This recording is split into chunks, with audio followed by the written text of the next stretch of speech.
আশা করি আল্লাহর অশেষ রহমতে আপনারা সকলে ভালো আছেন, সুস্থ আছেন। আমরা আজকের এই ক্লাসে ক্রোটোলাস হরিডাস ওষুধটা আলোচনা করছি। খুবই ইন্টারেস্টিং ওষুধ। আমি যে কয়েকটা সিমটমস আজকে আলোচনা করব এবং দেখিয়ে দেব আপনাদেরকে। আপনারা যদি ব্যবহার করেন অবশ্যই রেজাল্ট পাবেন বলে আমি আশা করছি। তবে এই আলোচনার বাইরেও আরো অনেক লক্ষণ আছে, এগুলো অবশ্যই দেখে নেওয়ার চেষ্টা করবেন। আমি যদি একটু ক্লিয়ারলি আপনাদেরকে বলি, তাহলে ক্রোটোলাস হরিডাসে টোটাল লক্ষণ আমরা পাবো 5816টা। আমাদের পক্ষে পড়ে মনে রাখা সম্ভব নয়। আমরা যদি জেনারেলি ইউনিক সিমটমস বা PQRS সিমটমস যেটা বলা হয় এটা দেখি, তাহলে 230 খানা পাবো। আমরা ড্রাগ মার্ক অনুযায়ী যদি ইউনিক সিমটমস গুলো দেখি 3টা পাবো। আমরা জেনারেল সিমটমস যদি করি ড্রাগ মার্ক অনুযায়ী 325টা সিমটমস পাবো। সাবরুব্রিক্স গুলো যদি দেখি ওই ড্রাগ মার্ক অনুযায়ী 143টা পাবো। যদি সাবরুব্রিক্স অনুযায়ী দেখি তাহলে 30টা পাবো। মোটা দাগে যতগুলো লক্ষণ আছে এটাও যদি আমাদেরকে দেখে রাখতে হয় 1525টা সিমটমস পাবো। চিন্তা করে দেখেন, এতগুলো সিমটমস আলাদা আলাদা ভাবে বললাম, কিন্তু টোটাল করলে 5816টা দাঁড়ায়। এই 5816টা সিমটমস কে লিড করে এমন কিছু সিমটমস বলা হবে এখানে, আর বাকিগুলো ক্ষেত্র বিশেষে যেহেতু আপনাদেরকে ব্যবহার করতে হবে, সেজন্য অবশ্যই আপনাদেরকে অন্যান্য ম্যাটেরিয়া মেডিকা থেকে দেখে নিতে হবে। ক্রোটোলাস হরি, আমি ক্রোটোলাস হরিকে যদি বলি তাহলে আমি বলবো আমার সময়ের বন্ধু। যখন যতগুলো রেপার্টরিতে বা ম্যাটেরিয়া মেডিকা অনুযায়ী হেমোরেজিক ড্রাগ আছে সবাই ফেল করেছে। মেলিফোলিয়াম ফেল করেছে, আমামেলিস ফেল করেছে, নাইট্রিক অ্যাসিড ফেল করেছে, এক্সেট্রা যে ওষুধগুলো আছে ফেল করেছে। আমি কিছুতেই কিছু ভালো করতে পারছি না, নীরবে ব্লাড বেরিয়ে যাচ্ছে। তখনই আমাদের আশীর্বাদ স্বরূপ যদি কোনো ওষুধকে স্মরণ করতে হয়, এই ক্রোটোলাস হরিকে আমাদেরকে স্মরণ করতে হয়। এই ওষুধটা র্যাটেল স্নেক নামে একটা সাপ আছে, সেই সাপের বিষ থেকে তৈরি ওষুধ। সাপের বিষ থেকে তৈরি এই ক্রোটোলাসের পাশাপাশি যদি আমাদেরকে আরেকটা ওষুধ চিন্তা করতে হয়, মানে side wise right and left, তাহলে লেফট সাইড রেমেডি আমাদের ল্যাকেসিসকে স্মরণ করতে হয়, রাইট সাইড রেমেডি অস্টিকাম লাইকোপোডিয়ামের মতো ওষুধগুলোকে স্মরণ করতে হয়। কিন্তু এই যে হেমোরেজিক টেন্ডেন্সি, এই যে সিফিলিটিক টেন্ডেন্সি, এইরকম সিচুয়েশনে যদি কাউকে চিন্তা করতে হয়, ল্যাকেসিস যেমন একটা সাইকোসিফিলিটিক ড্রাগ, ডিসচার্জ হচ্ছে, ডিস্ট্রাকটিভ হচ্ছে, ঘা হচ্ছে, ঠিক তেমনি ক্রোটোলাস হরিডাসও একটা সিফিলিটিক ড্রাগ, যা কাজ করে মানব শরীরের ডান দিকে। এই মিডিল দিয়ে ডান দিকে যত রোগ আছে না কেন, যত জায়গা থেকে বিশেষ করে ডিসচার্জ, ব্লাড ডিসচার্জ হচ্ছে না কেন, যখন আমাদের সব ওষুধ ফেল হয়ে যাবে, তখন আমরা ক্রোটোলাস হরিকে চিন্তা করব। যেহেতু সাপের বিষ থেকে তৈরি, আর বিষের কাজ কি মানব শরীরের রক্তকে নষ্ট করে দিয়ে ওকে মৃত্যুর কোলে ঢেলে দেওয়া। ঠিক সাপে কামড়ায়নি, বিচ্ছুতে কামড়ায়, দেয়ালে কামড়ায়নি, কোনো বিষাক্ত প্রাণী বা কীট কামড়ায়নি।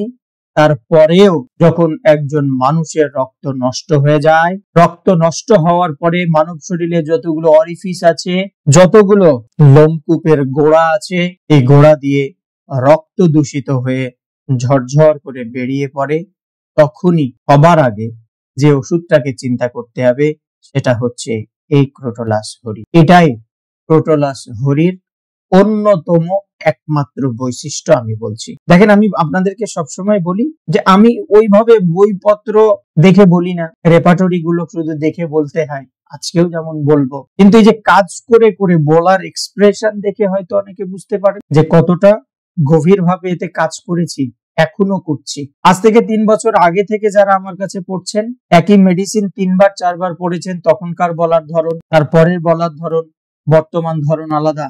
আজ থেকে 10 বছর পরে গিয়ে ওই সেম মেডিসিনে বলার ধরন আলাদা হয়ে যাবে, কারণ আজ থেকে 10 বছর পর ওই ওষুধ দিয়ে তো আমার আরো কাজ হবে, আরো লেখা হবে। তাই ক্রোটোলাস হরির প্রধান বৈশিষ্ট্য হচ্ছে রক্ত বিষাক্ত হয়ে, রক্তের গন্ডগোল হয়ে মানব শরীরের যে কোনো জায়গা থেকে যখন রক্ত বের হবে, তখনই আমরা কি ক্রোটোলাস হরিকে চিন্তা করব। সাংঘাতিক রক্ত ডিসচার্জ হয়, বের হয়। কি বলেছি, এই লোমকূপের গোড়া থেকেও রক্ত বের হতে পারে। আমি ডাক্তার ফারুকজা মাস্টার স্যারের একটা কোর্স করেছিলাম, সরাসরি। সেখানে উনি বলেছিল যখন কোনো রক্ত মানে ডিসচার্জ হচ্ছে আপনারা ঔষধ দিয়ে ভালো করতে পারছেন না, ক্রোটোলাস হরিকে 8টি পোটেন্সি 2 ঘন্টার ব্যবধানে 6বার দিয়ে দেন একই দিনে।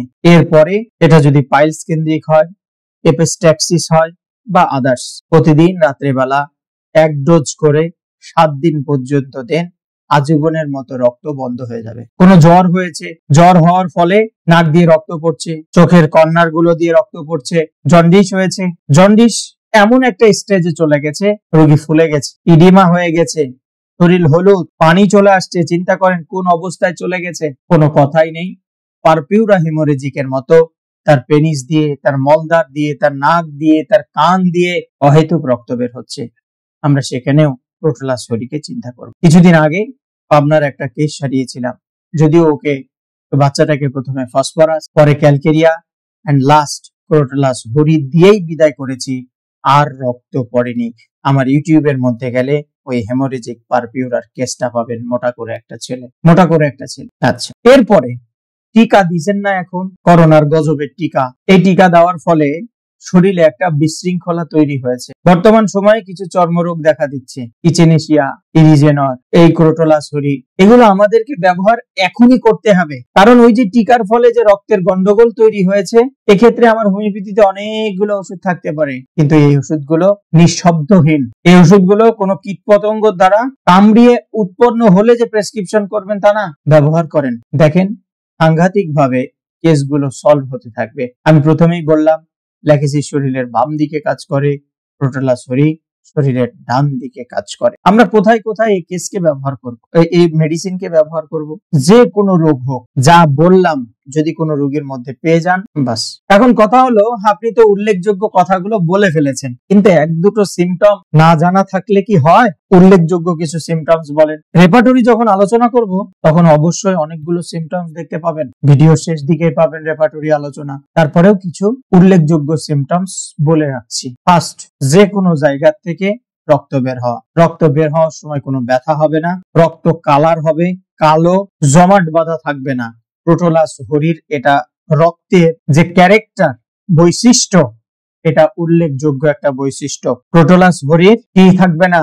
জমাট বাঁধা থাকবে না। রক্ত কালো হতে পারে, ব্রাইট হতে পারে, সমস্যা নেই, কিন্তু শর্ত হচ্ছে ও জমাট বাঁধা থাকবে না। এখন দেখেন আপনার রক্তের কি অবস্থা, যে একটা জায়গায় কেটে গেছে বাপু, 1 মিনিট 2 মিনিট, আচ্ছা 10 মিনিট, ধরলাম 24 ঘন্টা যখন থেকে কেটেছে, তারপরে আস্তে আস্তে আস্তে আস্তে আস্তে আস্তে রক্তটা কি বন্ধ হয়ে যাবে 24 ঘন্টার মধ্যে, বা আরো বেশি সময় নেবেন, নেন, আমার সমস্যা নেই, বন্ধ হয়ে যাবে। কিন্তু রোগীর কিছুতেই রক্ত জমাট বাঁধছে না, মানে যেখানে কেটে গেছে ওই জায়গাটাতে কিছুতেই জমাট বাঁধতেছে না, কি করবে? আমি বলছি, আমি রিকমান্ড করছি আপনি গিয়ে ওখানে ওকে ক্রোটোলাস হরি খেতে দেন। এখন বলবেন মোটা ধার দিয়ে কেটেছে, তো খরখরা দিয়ে কেটেছে, তো ইয়া দিয়ে কাটছে, ওয়া দিয়ে কাটছে, ওগুলার সব বিদ্যা আপনি অ্যাপ্লাই করে ফেলছেন, ওগুলোকে তো আমি অস্বীকার করছি না, অ্যাপ্লাই করে ফেলছেন, তারপরেও কাজ হচ্ছে না।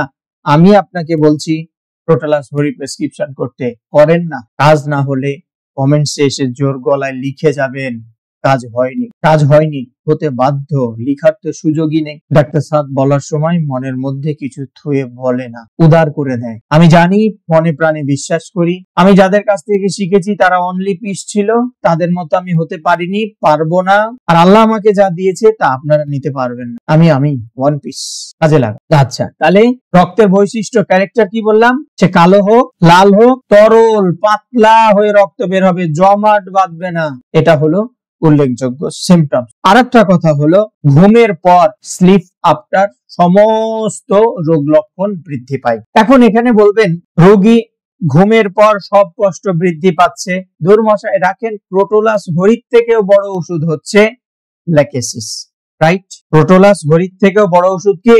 ল্যাকেসিস। আমি অস্বীকার করছি না, 100% ল্যাকেসিস। কিন্তু যখন দুটো ওষুধের মধ্যে তফাৎ করবেন তখন কি করবেন? দুটো ওষুধের মধ্যে যখন তফাৎ করবেন তখন কি করবেন? দেখেন, একটু মনে করার চেষ্টা করেন। ল্যাকেসিসেরও ঘুমের পরে বাড়ছে, আবার ঘুম ঘুম ভাব, স্লিপিনেস, চোখ বন্ধ করে আছে, কি হলো, আমার গলা এখানে কে জানি চেপে ধরতে লেগেছিল, জানেন তো, শ্বাস বন্ধ হয়ে যাচ্ছিল। তুই না ঘুমোতে গেলি বেটা, না ঘুমাইনি, কেবল ঘুম আসছিল, তন্দ্রা ভাব এসেছে, এখনো ঘুমাইনি, তাতে কে জানি আমাকে কি গলা চেপে ধরতে লাগছিল। ঘুমের পর বাড়ছে, আবার ঘুমাতে যে যাবে তন্দ্রা ভাব যে আসছে, যেটাকে স্লিপিনেস বলে, তখন বাড়ছে। কিন্তু ক্রোটোলাস হরির এক কথাই লেখা আছে ঘুমের পরে বাড়ে। তাছাড়াও আলাদা করার বিষয় হচ্ছে ক্রোটোলাস ডান দিকে কাজ করছে আর ল্যাকেসিস শরীরের বাম দিকটায় কাজ করছে। এখন এই যে ঘুমের মধ্যে বৃদ্ধি, ল্যাকেসিস বলেছেন, আপনারা জানেন। আমি আরেকটু জুড়ে দিলাম গো, আমি অ্যাপিসকে যতটুকু জানি ওরও ঘুমের মধ্যে বাড়ে, কিন্তু ক্রোটোলাসের সঙ্গে ওটার আবার গন্ডগোল বাঁধবে একদিকে, সেটা হচ্ছে ক্রোটোলাস ও শরীরের ডান দিকে কাজ করে, অ্যাপিস ও শরীরের ডান দিকে কাজ করে। পার্থক্যটা কি? ক্রোটোলাসের ঘুমের পরে বাড়ছে আর অ্যাপিসের ঘুমের মধ্যে বাড়ছে, ঘুমের মধ্যে বাড়ছে। আরেকটা মস্ত বড় কথা, সেরিব্রোস্পাইনাল মেনিনজাইটিস এর জন্য শরীরের বিভিন্ন জায়গায় চাকা চাকা হয়ে যেতে পারে, রক্ত জমা হতে পারে, সেখান থেকে রক্ত বের হতে পারে অরিফিস থেকে। আমরা দৌড় দিয়ে আর্নিকা মন্টেনার দিকে যেতে চাইবো, প্লিজ ভুল হবে না আর্নিকা, কিন্তু একটু চেষ্টা করেন, রক্তের ধরনটা বোঝার চেষ্টা করেন। যদি এটা ডান দিকে হয় কোনো কথা নেই, ক্রোটোলাস হরিকে আমাদেরকে চিন্তা করতে হবে। ক্রোটোলাস হরি এই যে সেনসিটিভ মেডিসিন, টাচ সেন্সেশন থাকবে, ওই জায়গাগুলোতে স্পর্শ করা যাবে না। এই যে স্পর্শ না করা এই জন্যই, টাচ সেন্সেশনের জন্যই কিন্তু আমরা আর্নিকা মন্টেনার দিকে ধরাবো, কিন্তু দিয়ে কাজ হবে না। কথায় আছে না, ঠগে যে জিনিস শেখা যায় ওটাতে দ্বিতীয়বার আর ভুল হয় না।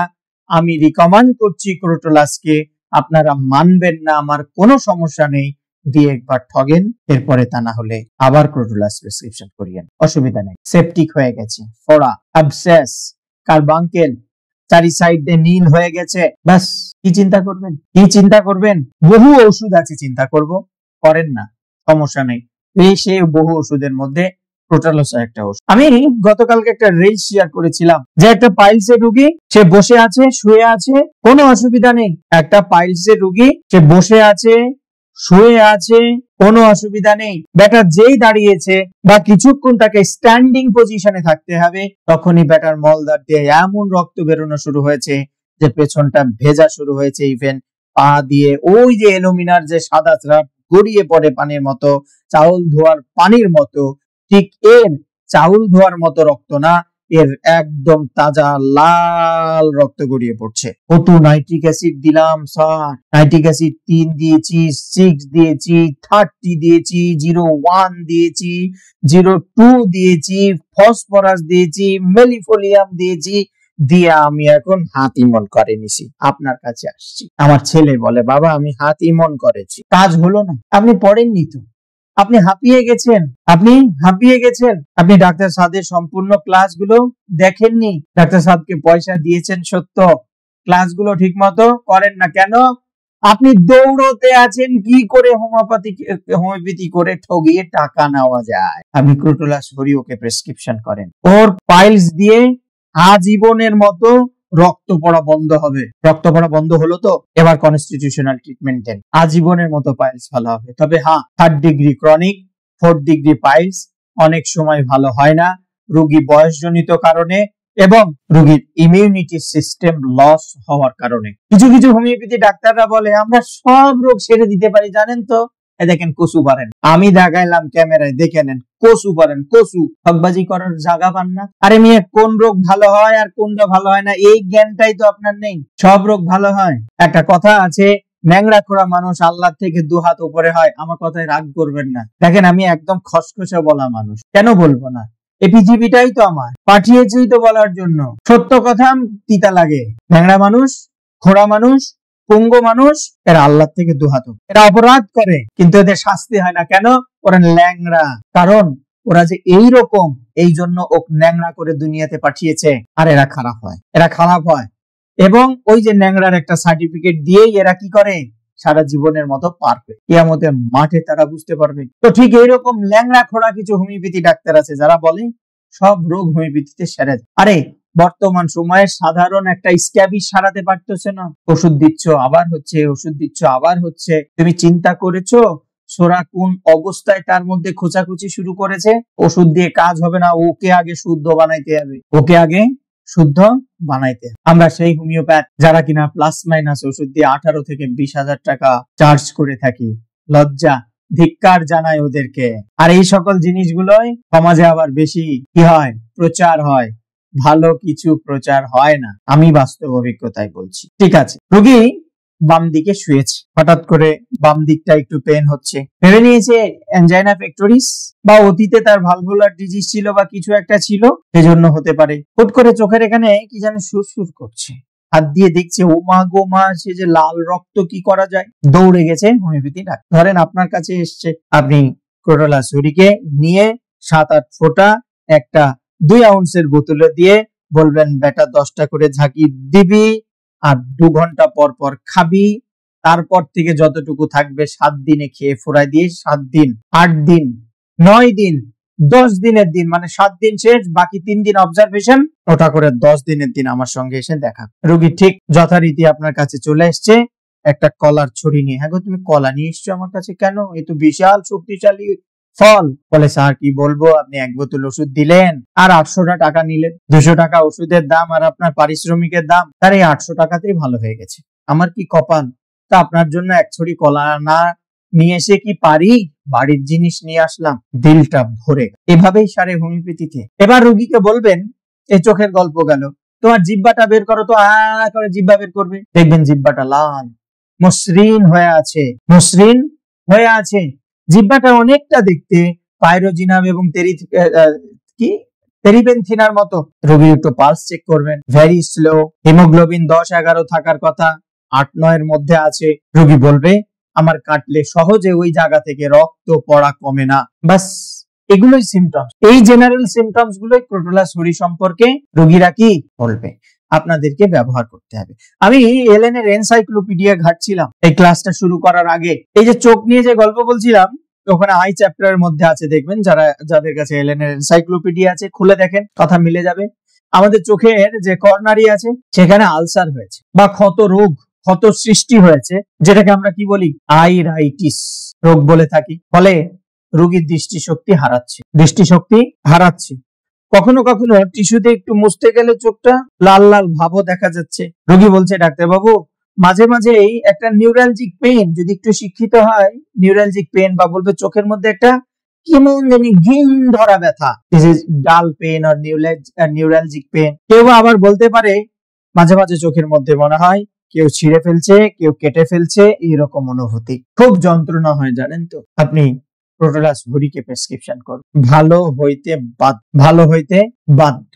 দেখেন, আমি বলেছিলাম কি, ক্ষত, রক্ত দূষিত, মানে রক্ত গন্ডগোল হয়ে গেছে, ফলে ছোট ছোট ফোড়া উঠছে। আমরা হিপারসালভ চিন্তা করি, বেলেডোনা চিন্তা করি, ইচেনেশিয়া ইত্যাদি XYZ ওই ধরনের ওষুধগুলো চিন্তা করি। কার্বাঙ্কেল হয়েছে, গ্যাংগ্রিন হচ্ছে, ক্ষত চারি সাইড দিয়ে শক্ত হয়ে গেছে, কালচে হয়ে গেছে, একটু করে তুললে ভিতরে একটা খেতখেতানি ঘাও, ক্যালকেরিয়া, সালফ, সাইলেশিয়ার মতো ওষুধগুলো চিন্তা করি। কিন্তু যেখানে গ্যাংগ্রিন হয়েছে বা ক্ষত হয়েছে, ওইখানটাতেই একটু এভাবে ঘষা লেগেছে, এদিক দিয়ে টপ টপ টপ টপ করে রক্ত পড়ছে। কি অসম্ভব রক্ত, কোনো ব্যথা নেই, জ্বালা নেই, কিছু নেই। মাঝে মাঝে একটু গন্ধ পেতে পারি। সেক্ষেত্রে যেহেতু গন্ধ পাবো, তখন আবার ওই অ্যানথ্রাক্সিনাম বা ইচেনেশিয়া ওইদিকে দৌড় মারতে পারি। না, মারবো না ওইদিকে দৌড়। আমরা ক্রোটোলাসকে চিন্তা করতে পারি। এই যে গ্যাংগ্রিনের কথা বললাম, ফোড়ার কথা বললাম, এর জন্য উল্লেখযোগ্য আমার দৃষ্টিতে যে ওষুধগুলো, ট্যারেন্টুলা কিউবেনসিস, সিকেলিকর, কার্বোভেজ, এচেনেশিয়া, আর্সেনিক, অ্যানথ্রাক্সিনাম। আমি যদি ইচেনেশিয়ার কথা বলি, একেবারে সোজা টাটকা কথা বলছি, শোনেন। রক্তের গন্ডগোলের কারণে যদি শরীরে কিঞ্চিত পরিমাণ কোনো ইরাপশন, কোনো বয়েল, কোনো গ্যাংগ্রিন, কোনো কিছু এই সাদা চামড়ার উপরে উঠে থাকে, যদি রক্তকে পিউরিফাই করতে হয়, ইচেনেশিয়া 3X অথবা মাদামেরের বিকল্প কিছু নেই। যে সকল রোগীদের চর্মরোগ ভালো করতে পারতেছেন না, আপনি যে কনস্টিটিউশনাল ওষুধ দিয়েছেন, তার ফাঁক তৈরি করে যেভাবেই হোক ইচেনেশিয়াকে ট্রাই করার চেষ্টা করেন। এখন বলবেন, আপনি তো 2টো ওষুধের কথা বলে দিচ্ছেন, এটা তো ঠিক না। আমি এই উত্তর বহুতবার আগে দিয়েছি, আর দিতে চায় না। ভাই আজ আবারও উত্তর দিচ্ছি, সোজা কথা শুনে নেন। আমি জীবনে যতগুলো ডাক্তারের কাছে দৌড়িয়েছি, আপনারা যারা এই ক্লাসে আছেন কারো কাছে দৌড়াননি। আমি সমস্ত জনের কাছ থেকে দৌড়ে, আমি যেগুলো বইপত্র কিনেছি সেগুলো পড়ে আমি একটা নোট তৈরি করে আমার একটা নিজস্ব স্টাইল তৈরি হয়েছে, রোগ ভেদে, ডিজিজ ভেদে, অবস্থা ভেদে আমি ওই জিনিসগুলোকে ফলো করে চলি। আমার স্টাইলে আমি চলি। আমি স্পেসিফিক ভাবে না কেন্টসকে, না হ্যানিম্যানকে, না হ্যারিংকে, না ক্লার্ককে, না ফ্যারিংটনকে, না ডাক্তার বর্মনকে, ডাক্তার ফারুকজা মাস্টারকে, সুনীলমল সরকারকে, ডাক্তার মির্জাকে, আলাউদ্দিনকে, রশিদকে, সেলিমকে আমি স্পেসিফিক ভাবে ফলো করি না, না, না করি না। আমি পড়াশোনা করে আমার একটা নিজস্ব স্টাইল হয়েছে, আমি সেটাকে ফলো করছি। যেইভাবে ফলো করে আমি তৈরি করে আমি সফলতা পাচ্ছি, এভাবেই যুগে যুগে সবাই নিজস্ব একটা স্টাইল তৈরি করেছে, প্র্যাকটিস করেছে, প্রকাশ করেছে। আমি ওটাই করছি। এরপরে দ্বিতীয় দিন আর কেউ বলবেন না আপনি কোনটাকে ফলো করেন। আমি আমাকে ফলো করি। আমি সবসময় প্রশ্ন করি হু ইজ সাদ, আমি এটাকে ফলো করি। আমি কে, আমার মধ্যে কি আছে হোমিওপ্যাথি নিয়ে, আমি কতটুকু অগ্রগতি করছি, এটা এর বাইরে আমি কিছু করি না। আমি ইজেনেশিয়াকে এভাবে ফাঁক খুঁজে ব্যবহার করে রেজাল্ট পেয়েছি, তাহলে আমি কেন বাপু এটাকে ব্যবহার করব না? এভাবেই করছি। দেখেন এই সোশ্যাল মিডিয়ার মারফতে তো অনেকে এসে হ্যাংকারেঙ্গা ত্যাংকারেঙ্গা বহুত স্টাইল, বহুত ইনস্ট্রাকশন, বহুত কড়া নিয়ম নীতি দিয়ে ফেলছে। বাস্তবে ওই ব্যাটার চেম্বারে যান, দেখেন ও ব্যাটা কি করে, দম ফুরিয়ে যাবে, দম ফুরিয়ে যাবে, খুব শক্ত। আর আমি ডাক্তার সাদ বলছি, আমি যা মুখ দিয়ে বলি আমি আমার চেম্বারে তাই করি। যারা আমার চেম্বারে সহকারী এরা আছেন তারাও তো দেখেন, মিশা কথা বললে কিন্তু এরা হাসবে যে স্যার করে এক কয় আর এক, স্যার করে এক বলে আর এক। অনেক রোগীরাও হাসবেন, এজন্য লুকানোর কোনো কিছু নেই। দেখেন সব কিছুর কথা একটা জিনিস বলে নিই। দেখো যদি হ্যানিম্যানের ষষ্ঠ সংরক্ষণ ফিক্সড হয়, তাহলে আমার প্রশ্ন, ওই ষষ্ঠ সংরক্ষণটা উনি বের করতে নিষেধ করে গেছেন, হয়তো অসম্পূর্ণ কিছু ছিল, বা ধরে নিলাম আপনাদের সংখ্যা বেশি, যুক্তিতর্কে পারবো না, সঠিকই ছিল, কিন্তু প্রশ্ন হলো বের করতে নিষেধ করছিল কেন? একজনও সদ উত্তর দিতে পারবেন না, গায়ের জোর ছাড়া, গায়ের জোর ছাড়া। আর আরেকটা কথা বলবেন, দেখছো আমার দাড়ি পেকে গেছে, তোমার থেকে আগে হোমিওপ্যাথিতে এসেছি, এই বলা ছাড়া আর কিছু বলতে পারবেন না। তাহলে হ্যানিম্যানের আগের 5টা সংরক্ষণ কি হলো? ওই আপনি ওই 5টার তো হাত দেন না, নাই তো, নাই তো, হবেন কি করে? হ্যানিম্যান যদি আজও বেঁচে থাকতো, বর্তমান সময়ে আপনাদের হোমিওপ্যাথি ডাক্তারদেরকেই বলছি, টাকা ছাড়া কিছু বোঝেন না, আপনাদের জন্যই অর্গানের হয়তো আরো 10টা সংরক্ষণ বের হইতো, নিয়ম নীতির আরো 20টা সংরক্ষণ বের হইতো। কথা তিতা লাগলো, বাস্তব কথা, লজ্জা করে না? আবার এই কথার এগেনস্টে কথা বলবেন, এন্ট্রি মারবেন, বলবেন ছোট জিনিস তুমি বক বক বেশি করো, বাস্তব কথা বক বকি লাগে, বুঝতে পারলেন? হইতো। তাই আমি বাস্তবতা নিয়ে, বাস্তব দিক নিয়ে, বিজ্ঞানসম্মত যে জিনিসগুলো এগুলোকে একসেপ্ট করে আমি সামনে আগাচ্ছি, এর বাইরে আর কিছু জানি না। আচ্ছা, এজেনেশিয়ার কথা গেল। অ্যানথ্রাক্সিনাম, দীর্ঘদিন আগে এরকম একটা আমি কেস শেয়ার করেছিলাম লাইভে, হয়তো অনেকে দেখেছেন। যে ক্ষততে দুর্গন্ধ থাকবে, সাদা দুধের মতো একটা বিশ্রী ক্যাশানি বের হবে, ভীষণ রকম জ্বালা থাকবে, ভীষণ রকম জ্বালা থাকবে, জ্বালা জ্বালা দুর্গন্ধ, এই দুটো জিনিস যেখানেই পাবেন অ্যানথ্রাক্সিনামকে ব্যবহার করবেন। আমি এই যে থ্রট কেন্দ্রিক যত ভিতর দিয়ে গন্ডগোল হয়, ল্যাকেসিসকে খুব ব্যবহার করি, কিন্তু গলার ভিতরে আমি সবসময় দেখি ব্লুনেস, নীল ভাব আছে কিনা, বেগুনি ভাব আছে কিনা, বা ওই নীল আর বেগুনি মিলিয়ে একটা কালো স্তরণ আছে কিনা, যদি পায় আমি ল্যাকেসিসকে চিন্তা করি।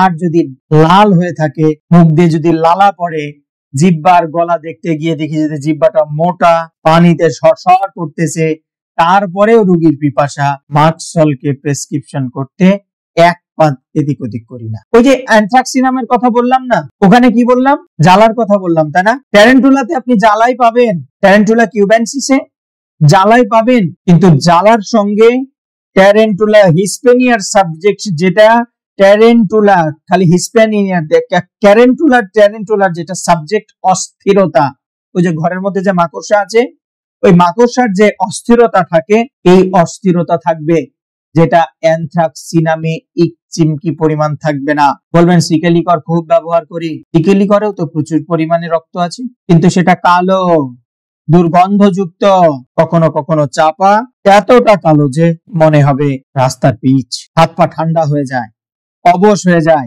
ইত্যাদি। আমরা ওই যে ইচেনিশিয়াকে যেখানে ব্যবহার করতে চাইলাম, আমরা ওই ক্ষেত্রে কার্বোআঙ্কেলের জন্য কার্বোভেজকেও চিন্তা করতে পারি। আর্সেনিক অ্যালবা বলে যে ওষুধটা আছে, কোন ডায়াবেটিসের রোগীর ক্ষত হওয়ার পরে যদি গ্যাংগ্রিন হয়, আর্সেনিক 30 সরাসরি প্রেসক্রিপশন করবেন। আমি আমার এক আত্মীয়কে প্রেসক্রিপশন করে, তার পায়ের যে মোটা আঙ্গুল তার নিচে বড় কাঁটা ছিল, ডায়াবেটিসের কারণে শুকাচ্ছিল না, ইন্ডিয়া পর্যন্ত গেছে, তাও ছাতার মাথা কিছু হয়নি।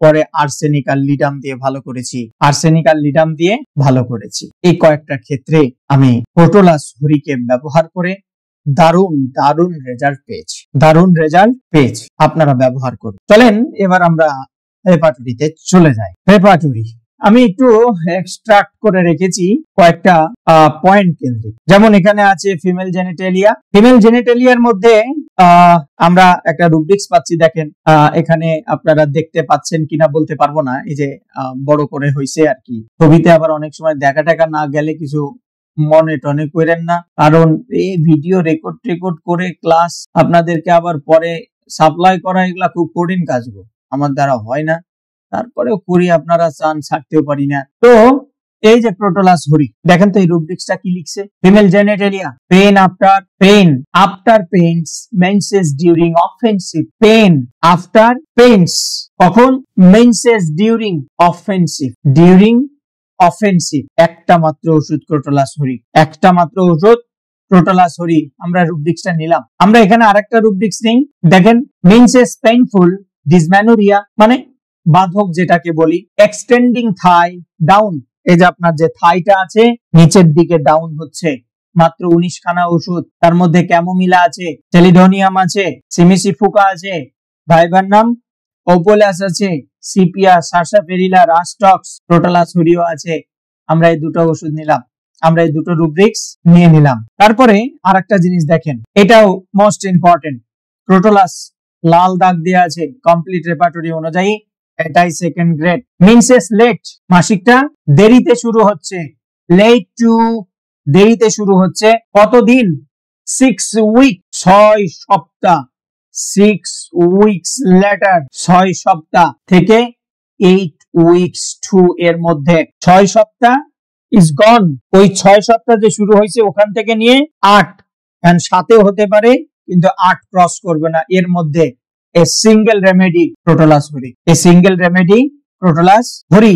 এরপরে ইন জেনারেলি যদি এই রুব্রিক্সটাই আমরা দেখি, menses late to 6 weeks after, 6 সপ্তাহ পরে গিয়ে হচ্ছে, তখন আবার 4 খানা ওষুধ পাচ্ছি, বেলেডোনা, ক্রোটোলাস হরি, গ্লোনাইন, এবং এটা কি জীবনে পড়িনি, আনকমন ওষুধ। কমপ্লিট রেপার্টরিতে এমন আনকমন ওষুধ থাকতে পারে, সেগুলা দেখতে হবে, দেখে নিতে পারেন। আর একটা ইম্পর্টেন্ট আমরা রুব্রিক্স দেখি, দেখেন ফিমেল জেনিটালিয়া, হিমোরেজ, রক্তক্ষরণ হচ্ছে, কোথায় থেকে, ইউটেরাইন, ইউটেরাস থেকে, যেটাকে মেটোরাইজিয়া বলি। ম্যালিগনেন্ট মানে ক্যান্সার হইছে ইউটেরাস বা ওই ধরনের কিছু, ফলে রক্তক্ষরণ হচ্ছে, তাহলে ক্যান্সারের ওই রক্তটাও কমাচ্ছে কে, ক্রোটোলাস হরি। আনকমন পিকিউলিয়ার সিম্পটমস, আমরা যদি এখানে আরো কমন রুব্রিক্স গুলো দেখি, haemorrhage, uterine, same rubrics, metrorrhagia, thin fluid blood, পাতলা পাতলা ব্লাড বের হচ্ছে। দেখেন তো এখানে থিন আছে কিন্তু থিক বলে তো কিছু নেই, রক্ত পাতলা, ম্যালিগনেন্ট এবং হেমোরেজ ফ্লুইড। আর একটা যদি রুব্রিক্স নেই, ডার্ক ব্ল্যাক লিকুইড ফ্লুইড, রক্তটা কি হচ্ছে, লিকুইড পাতলা ফ্লুইডের মতো। 7টা রুব্রিক্স নিয়ে যদি রেপার্টরাইজেশন করি, 7টা সিম্পটমস এর আন্ডারে মোট 76 খানা ওষুধ আছে। কোন একজন বাপের বেটা বলেন এই কয়েকটা সিলেক্টেড রুব্রিক্সে ক্রোটোলাস হরি ছাড়া অন্য কিছু প্রেসক্রিপশন করবেন? হ্যাঁ, আপনি তখন গায়ের জোরে বলবেন যখন আপনি এই ক্রোটোলাস হরিকে না পড়ে কথা বলবেন। আর আমি ডাক্তার সাদ হলে বলবো yes, I have prescribed Crotolas huri 30 or 200, or আরো যদি উচ্চ পোটেন্সি লাগে দেব, কোনো অসুবিধা নাই। নেক্সট মেডিসিন সাবাইনা, ইলাফ, সিকেলিকর, আস্তে আস্তে আস্তে আস্তে আরো ওষুধগুলো দেওয়া আছে। আচ্ছা, আমরা এই অ্যাপ্রোচটাকে ডিলিট করলাম। আমরা এই অ্যাপ্রোচটাকে যেহেতু ডিলিট করে ফেলেছি, আমরা সামনের দিকে আগাই। আমরা এখান থেকে ব্লাডারের মধ্যে ঢুকে যাব। ব্লাডারের মধ্যে দেখেন, ব্লাডারের মধ্যে যদি আসি, টেনিসমাস পেইনফুল আর্জিং, ওই যে ব্লাডার যে নিডিল প্রস্রাব যে বেরোচ্ছে, ওর মধ্যে একটা টিপ টিপ টিপ টিপ টিপ টিপ করে কি হচ্ছে, ব্যথা হচ্ছে। তার সঙ্গে ভমিটিং, আর্জিং এন্ড ইউরিনেশন, চাপ লাগছে, এখন বেরোচ্ছে, তখন a super grade remedy Crotalus horridus. Crotalus horridus super grade remedy. আর একটা জিনিস দেখেন, এগুলা কি ভোলা যায়? Pain, vomiting, urging and urination, একটাই ওষুধ, ক্রোটোলাস হরি। কি করে ভুলবেন এগুলোকে? এগুলা উল্লেখযোগ্য পিকিউআর এর সিমটমস, এগুলাকে ভোলা যায় না। ব্যথার ধরন দেখেন, আমরা রেকটামের মধ্যে চলে আসলাম। পেইন, বার্নিং, জ্বালাযুক্ত, স্ট্যান্ডিং অ্যাগ্রাভেশন। স্ট্যান্ডিং অ্যাগ্রাভেশন, তিনটা ওষুধ আছে এখানে, তার মধ্যে টেরিবেনথিনা থার্ড গ্রেডে, ল্যাকেসিস সেকেন্ড গ্রেডে, ক্রোটোলাস হরি সেকেন্ড গ্রেডে। স্ট্যান্ডিং অ্যাগ্রাভেশন, আমরা যদি জেনারেলি স্ট্যান্ডিং অ্যাগ্রাভেশন দেখি রেকটামের, বেশ 29টা ওষুধ পাবো। তার মধ্যে এইখান থেকে খুঁজে বের করা খুবই মুশকিল। সালফার, কস্টিকাম, ল্যাকেসিস, লেলিয়াম, টিগলিয়াম ইত্যাদি ইত্যাদি ওষুধগুলো। আমার খুব মনে পড়ছে আলাউদ্দিন স্যারকে, যার অবদানে আমি কমপ্লিট রেপার্টরি শিখতে পেরেছি। কেন্স রেপার্টরি শিখেছি ডাক্তার বর্মন স্যারের আন্ডারে। মার্ফি রেপার্টরি শিখেছি ডাক্তার আব্দুর রশিদ স্যার, উনি হেল্প করেছেন আমাকে। এছাড়াও আরেকজন আছেন, ওনার নাম বলতে নিষেধ আছে, যিনি আমার বর্তমান গুরু। ওনার অবদানে এই মানুষগুলোকে কখনো অস্বীকার করার নেই, তারা যদি আমাকে অস্বীকারও করে, কারণ তাদের মুখোমুখি যখন আমি দাঁড়াবো তারা অস্বীকার করতে পারবে না। তার মধ্যে একজন দুনিয়া থেকে চলে গেছে, এই বাকি 3 জন বেঁচে আছেন, তারা আমাকে সম্পূর্ণ করে দিয়েছেন। আর একটা জিনিস দেখেন, এই যে রেকটাম থেকে যখন সে হাঁটা শুরু করছে, হাঁটা ওয়েলিং, বাস রক্ত পড়া শুরু হচ্ছে, আমরা সেখানেও কি ক্রোটোলাস হরিকে প্রেসক্রিপশন করতে পারি। তাহলে ওই যে ভিডিওর কথা বললাম, আমি গতকালকে শেয়ার করেছি, আমি এই ফিলোসফি থেকে ওটা শেয়ার করেছি। রোগীকে ওষুধ দিয়ে রেজাল্ট পেয়েছি, দেন শেয়ার করেছি। আপনারাও কাজে লাগান, অবশ্যই অবশ্যই রেজাল্ট পাবেন, কোনো কথা নেই। এন্ড পিকিউলিয়ার সিমটমস, একদম ডাইরেক্ট হেমোরেজ, স্ট্যান্ডিং অ্যাগ্রাভেশন, এটাই দেখে ওই রোগীকে ওষুধ দিয়েছিলাম। এন্ড 5টা ওষুধ যদি আমরা রেপার্টরাইজেশন করি, কি ক্রোটোলাস হরি, কোনো বাপের ক্ষমতা নেই এইখানে হাত দেওয়া ক্রোটোলাস হরি। এন্ড তার পাশেই আছে হলো ল্যাকেসিস। এখন তারপরেও ধরেন আপনি কনফিউজড মধ্যে পড়ে গেছেন, আমি ল্যাকেসিস দেবো না ক্রোটোলাস? ওই যে বললাম, Lachesis is a left side remedy, Crotalus right side remedy. ওর ঘুমের মধ্যে বা ঘুমের পরে বা ঘুমের শুরুতে স্লিপিনেস টেন্ডেন্সি দেওয়ার সমস্যা বাড়ছে, ও গায়ে কাপড় চোপড় টাইট রাখতে পারছে না, ও সেনসিটিভ, এও সেনসিটিভ, ওর মধ্যে জেলাসি আছে, এর মধ্যে উল্লেখযোগ্য এরকম কিছু নেই। কিন্তু ক্রোটোলাস এর মধ্যে একটা পিকিউলিয়ার সিমটমস আছে, সেটা হচ্ছে সে মনে করে তার শরীরের এক অংশ, বডি পার্ট, হাফ পার্ট, ওর মধ্যে যেন জীবন্ত কিছু নড়ে বেড়াচ্ছে, আর এক অংশে কিছু নেই, যা ল্যাকেসিস এর মধ্যে নেই, কোনো দিনই নেই, অসম্ভব নেই। তাহলে আরো একটা অ্যাপ্রোচ আমরা কি দেখতে পেলাম। আমরা রেকটাম গেলাম, এবার নাকের মধ্যে আসি, মানে বড় বড় যেগুলা ফুটা অরিফিস, ওগুলাই আর কি দেখাচ্ছি আপনাদেরকে। নোজ, ভাজিনা, সিফিলিটিক আমরা নিতে পারি। এরপরে আসেন ফ্লুইড, এপিস্ট্যাক্সিস ফ্লুইডস। কি ফ্লুইড? হেমোরাজিক ফ্লুইডস, আমরা সেটা নিলাম। আমরা রক্ত লাল নিলাম, আমরা ব্রাইট নিলাম, থিন নিলাম। 5টা রুব্রিক্স নিয়ে আমরা রেপার্টরাইজেশন করলাম। বাহ, দারুন দারুন। দেখেন এখানে একটা মজার বিষয়, ক্রোটোলাসও সব টোটালিটি করেছে, মানে সিমটমস কভারেজ করেছে, ল্যাকেসিসও করেছে, আবার নাইট্রিক অ্যাসিডও করেছে, কার্বোভেজও করেছে। ওই যে আমি তুলনাগুলো করে দিলাম না, এইভাবেই সিরিয়ালি করেছি। মনে করেন তো, ল্যাকেসিসকে বলেছি, ক্রোটোলাসকে বলেছি, অ্যানথ্রাক্সিনামকে বললাম, বললেনি নিশ্চয়? ম্যাট্রিমেডিকা যখন বিশ্লেষণ করছিলাম তখন শুনেছেন, এভাবেই বলেছিলাম। এই যে এখানে যদিও ল্যাকেসিস আছে, নাইট্রিক অ্যাসিড আছে, কিন্তু কি আমরা বিশেষ করে দাম দেব thin, bright, fluid, syphilitic tendency, বাস আমরা ক্রোটোলাস হরিকে দাম দেব, ক্রোটোলাস হরিকে দাম দেব। বুঝতে পারছেন তো? ম্যাট্রিমেডিকা উইথ রেপার্টরি একসাথে পড়ার মজাটা কেমন? বলে কেউ এভাবে? অসম্ভব, বললে তো গোমর ফাঁস হয়ে যাবে। এজন্যই আমি বলি, আমি রেপার্টরির সঙ্গে ম্যাট্রিমেডিকা পড়ে কি মজাটা পাবেন, বারবার বারবার বারবার এই ভিডিওটা শুনতে থাকেন, পদ বিচ্যুত হবেন না, পদ বিচ্যুত হবেন না। আপনি ওয়েল সিলেক্টেড মেডিসিন সিলেক্ট করার পরে যা খুশি করেন, আপনি ওখানে ঠকবেন, আটকাবেন, এরপরে আপনি আপনার জায়গায় ফিরে আসবেন, এটাই বাস্তব। তারপরে হচ্ছে আই কেন্দ্রিক। দেখেন এক ব্যাটার কিডনি নষ্ট হয়ে গেছে, যেটাকে আমরা ব্রাইট ডিজিজ বলি, ক্রনিক নেফ্রাইটিস নাকি যেন বলে, ওই যে কিডনির নেফ্রন গুলো যে নষ্ট হয়ে যায়, ব্রাইট ডিজিজ বলি। তার সঙ্গে রোগীর রেটিনাও লস করে গেছে, ওটাও নষ্ট হয়ে যাচ্ছে, ইনফ্লামেশন হয়ে গেছে, ক্রনিক ইনফ্লামেশন। আমরা 4টা ওষুধ মনে করি, স্টারনাম, ফসফরাস, মার্কর, ক্রোটোলাস। আমরা ক্রোটোলাসকে দেখতে পাচ্ছি, আমরা ক্রোটোলাসকে কি দেখতে পাচ্ছি? বললাম না এই যে রেটিনা দিয়ে এগুলা দিয়ে রক্ত বেরিয়ে আসে, বললাম না পড়ানোর সময়? সেখানে গিয়ে দেখেন এই যে হেমোরেজিক রেটিনা আছে, রেটিনা আছে। কারণ চোখের এটা যদি সিফিলিটিক কন্ডিশন হয়, আমরা সিফিলিটিক নিলাম, বা ওই সিফিলিটিক কন্ডিশন যদি রেটিনাতে হয় সেটা নিলাম। এরা লাইট সহ্য করতে পারে না চোখে, আমরা লাইট অ্যাগ্রাভেশন নিলাম। এবং কোন লাইট গুলো? আর্টিফিশিয়াল লাইট, যেগুলো লাল নীল চিপুক চুপুক চিপুক চুপুক করে, ওইগুলো ওরা সহ্য করতে পারে না। আমরা এই 5টা সিমটমস নিলাম, রেপার্টোরাইজেশন করলাম। দেখেন আগের বার ছিল ক্রোটোলাস হরির পরে ল্যাকেসিস, আর এখানে ল্যাকেসিস আছে কত নাম্বারে, কত দূরে এসে দেখতে পাচ্ছেন তো। কিন্তু ক্রোটোলাস হরি, দেন ফসফরাস, মার্কর, লাক্স ভূমিকা, অ্যাসোফাটিডা, পেলেডোনা, সালফার। এভাবে আমরা যখন ম্যাট্রিয়া মেডিকা এবং রেপার্টরি এইভাবে পড়বো এবং এই ধরনের সফটওয়্যার গুলো ব্যবহার করব, তখন আমরা পদ বিচ্যুত হব না, সঠিক রুব্রিক্সে। কারণ ম্যাট্রিয়া মেডিকার সঙ্গে যখন রেপার্টরি দেখব, তখন ম্যাট্রিয়া মেডিকার ওই লাইনগুলো থেকে সঠিক রুব্রিক্সটা খুঁজে পাবো। রোগী যখন লক্ষণগুলো বলবে, ওই লক্ষণগুলো থেকে সঠিক আমরা লক্ষণে যখন ম্যাট্রিয়া মেডিকায় ঢুকতে পারবো, ওখান থেকে রুব্রিক্স গুলো সঠিক পাবো। ফলে আমাদের ভুল হওয়ার সম্ভাবনা কম থাকবে। আর এইভাবে অল্প সময়ে ফুল কেস টেকিং করে স্বল্প খরচে রোগীদের চিকিৎসা ব্যবস্থা করতে পারবো। আশা করি আজকের এই আলোচনা থেকে ক্রোটোলাস হরি সম্পর্কে আপনারা ক্লিয়ার হলেন, রেপার্টরি সম্পর্কে ক্লিয়ার হলেন, রেপার্টরি এবং ম্যাট্রিয়া মেডিকা পড়ার লাভ কি, উপকার কি, কেন আমি এভাবে পড়তে বলি এত মানুষের গালি খাওয়ার পরে, সে বিষয়েও ক্লিয়ার হলেন। আজকের আলোচনা এ পর্যন্তই। নেক্সট ক্লাসে আবার দেখা হবে, কথা হবে। এ পর্যন্ত সবাই ভালো থাকবেন, সুস্থ থাকবেন। আল্লাহ হাফেজ।